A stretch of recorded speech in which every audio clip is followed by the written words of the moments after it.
ছিলেন দীর্ঘ সময়।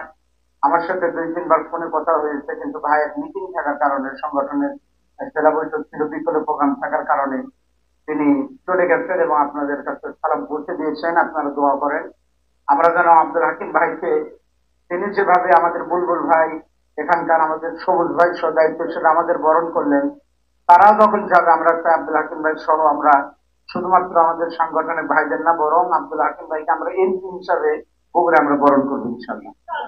আলহামদুলিল্লাহ, আজকে এখানে মঞ্চে অনেক বক্তারা আছেন, বিশেষ করে মুফতি মাওলানা ফজলুর রশিদ মিয়া। এই গুরুদাসপুর বড়াই গ্রামের মাটিতে তিনি দীর্ঘ সময়, একটা লম্বা টাইম নিষিদ্ধ ছিল, তাকে আপনারা এই এলাকার মানুষ জানেন, ঢুকতে দেওয়া হয়নি।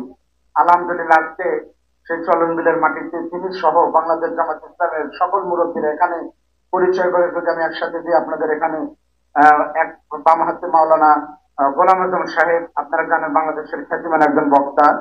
এরপরে মাওলানা গোলাম রব্বানী যুক্তিবাদী, তাকে আপনারা অনলাইনে সবাই ছিলেন, তিনি আমাদের সংগঠনের আমাদের দিনী ভাই। এরপরে আমাদের আব্দুল সালাম যুক্তিবাদী ভাই, তিনি আপনারা সকলে জানেন একজন বড় বক্তা এবং আমাদের সংগঠনের শপথের জনশক্তি রোপণ।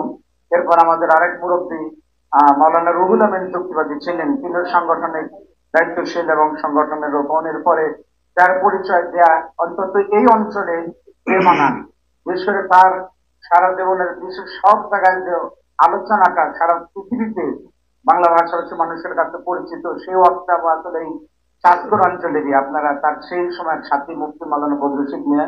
এরপরে আছেন আমাদের বগুড়া শহর জামাতের সম্মানিত নায়েবে আমির এবং আমাদের ওলামা বিভাগের বগুড়া শহর সভাপতি, আমাদের সম্মানিত মুরব্বী মাওলানা আলমগীর হোসাইন।